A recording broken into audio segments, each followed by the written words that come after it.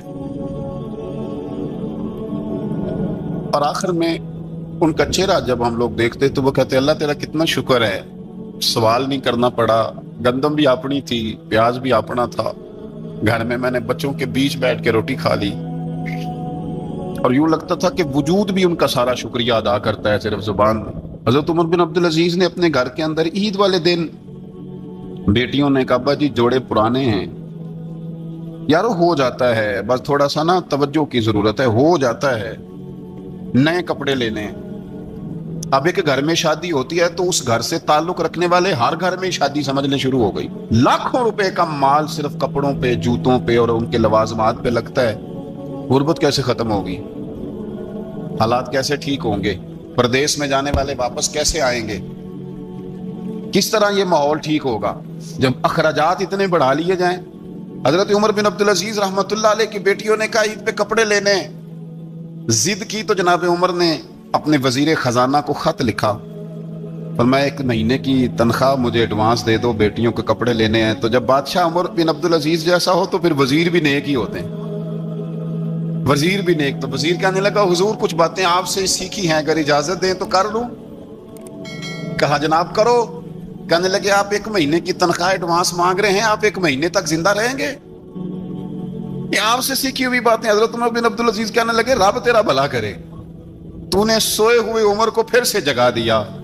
بیٹیوں سے آ کے کہنے لگے پتر پرانے کپڑے دھو کے پہن لو، اگر کپڑے دھو کے پہن لوگی اور پہن کے رب کی بارگاہ میں کھڑے ہوگی تو رب تو پہلے ہی بڑا قبول فرمانے والا ہے، اللہ تو پہلے ہی بڑا قبول کرنے والا ہے. تو صاحب یاد رکھیں حضرت عمر بن عبدالعزیز نے اپنے گھر کے اندر یہ ماحول پیدا کیا، اپنے گھر کے اندر یہ کیفیات آپ نے بنائیں، بنا کر کے سجائیں. میرے عزیز یاد رکھیں کچھ چیزیں ایسی ہوتی ہیں جن پر انسان اگر توجہ کر لے تو آسانی سے معاملات ٹھیک ہو جاتے ہیں. حضرت عمر بن عبدالعزیز نے خود بھی سادگی اختیار کی، آپ کے بچوں نے بھی سادگی. ہوتا یہ ہے کہ جس طرح کا حکمران ہوتا ہے نا رعایا پر اس کے اثرات ہوتے ہیں، یہ ایک اصولی بات ہے. جس طرح کا حکمران ہو رعایا پر اس کا اس طرح کا. ولید بن عبد الملک جب حکمران تھا نا تو اسے عمارتیں بنانے کا بڑا شوق تھا، بڑی بڑی بلڈنگیں کھڑی کرنا، بڑے بڑے محلات بنانا. تو اس زمانے میں ہر آدمی بلڈنگ کی بات کرتا تھا، ہر آدمی جو ہوتا تھا وہ کسی نہ کسی نئے مٹیریل کی بات کرتا تھا، نئے نقشے کی بات کرتا تھا. جب سلیمان بن عبد الملک حکمران بنا تو سلیمان بن عبد الملک جو تھا اس کو شوق تھا شادیاں کرنے کا. یہ بھی شوق ہوتا ہے بادشاہوں. اس زمانے میں لوگ شادی کی بات کرتے تھے، نکاح کی بات کرتے تھے، بیاہ کی بات کرتے تھے. تو پورے ماحول کے اندر ایک چیز پیدا ہو گئی تھی.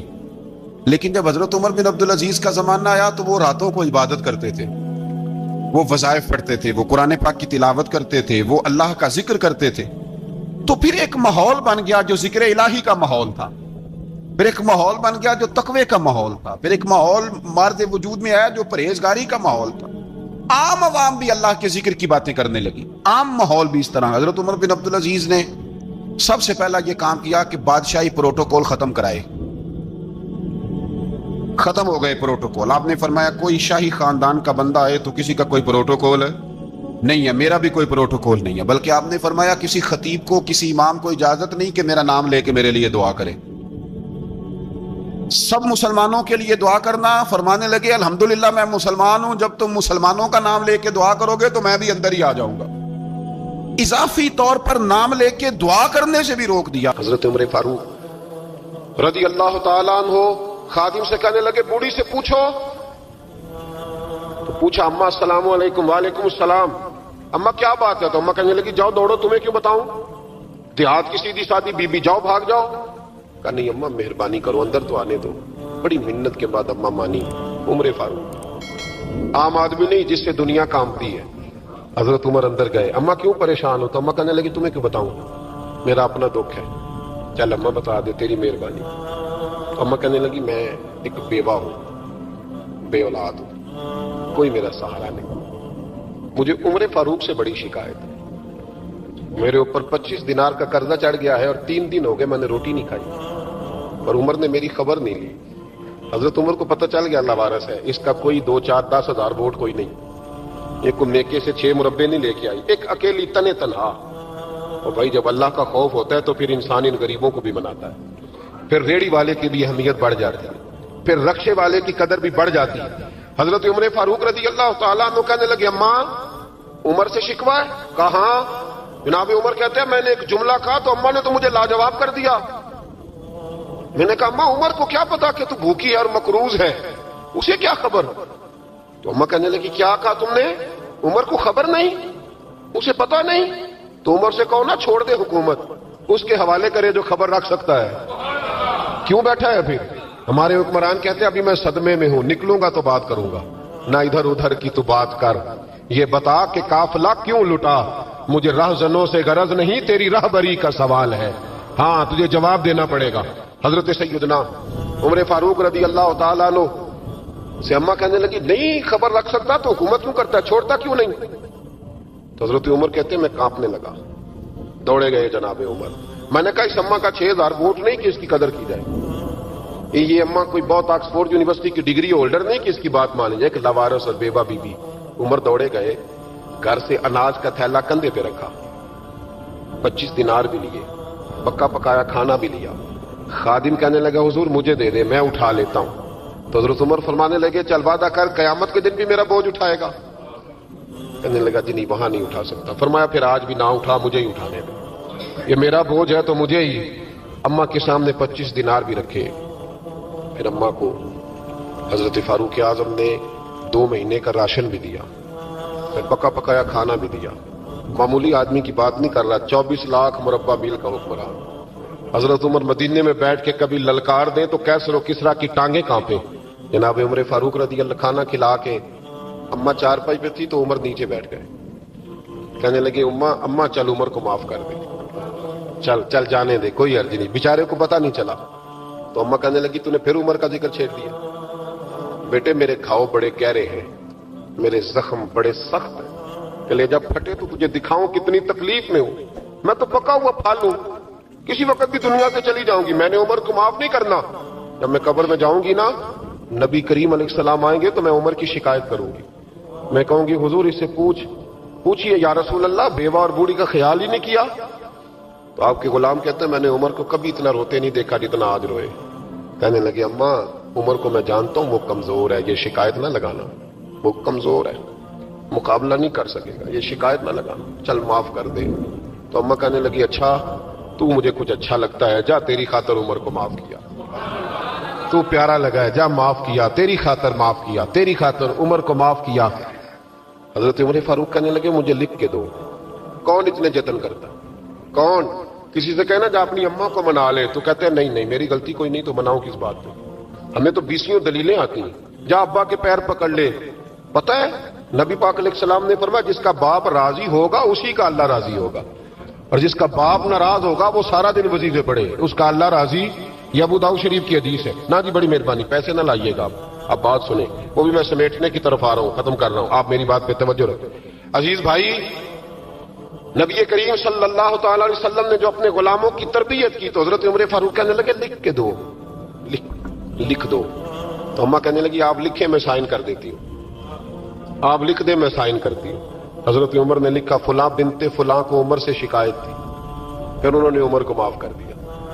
اماں سائن کرنے ہی لگی تھی کہ مولا علی شیر خدا آ گئے، حضرت عبداللہ ابن مسعود آ گئے۔ اوہو عمر یہاں بیٹھے ہوئے ہو، میں سارے مدینے میں تلاش کر رہا تھا، یہاں بیٹھے ہو، وہ کچھ لوگ ملنے آئے، نکلو۔ اماں نے سنا کہ یہ عمر تھے تو اماں اٹھ کے کھڑی ہو گئی، آئے ہائے عمر تھے، آپ عمر تھے؟ تو جناب عمر کہنے لگے اماں تو نے جو کہا ٹھیک کہا، لیکن اپنے وعدے پہ قائم رہا، یہ ذرا سائن کر دے۔ اماں نے سائن کیے تو حضرت عمر فاروق فرمانے لگے علی آ گئے ہو تو بطور گواہ تم بھی دستخط کر دو، عبداللہ ابن مسعود تم بھی بطور گواہ جب سائن ہوئے تو جناب عمر نے رکا لپیٹا اور مولا علی شیر خدا سے فرمانے لگے علی یہ رکھ لو، مجھے لگتا ہے میں تم سے پہلے دنیا سے جاؤں گا، اور جب میں پردہ کر جاؤں نا تو یہ رکا میرے کفن میں رکھ دینا۔ اگر حضور علیہ السلام نے پوچھا نا میری امت کے ساتھ کیا سلوک کر کے آئے ہو تو رکا نکال کے کہوں گا یا رسول اللہ ایک بوڑھی ناراض تھی میں اسے بھی راضی کر کے آیا ہوں، حضور یہ میں راضی۔ بھائی جب تک ہم اللہ سے نہیں ڈرتے معاشرہ اصلاح پذیر نہیں ہو سکتا۔ حضرت عمر فاروق رضی اللہ تعالیٰ عنہ نا باہر والوں کا بھی بڑا سخت حساب کرتے تھے، بڑا۔ ایک گورنر صاحب نے لباس بڑا شاندار پہننا شروع کر دیا تھا تو حضرت عمر نے اتروا کے نا تو انہیں ٹاٹ کا لباس پہنا کے تو اونٹ چرانے کی ڈیوٹی دے دی تھی، اتنا سخت احتساب کرتے۔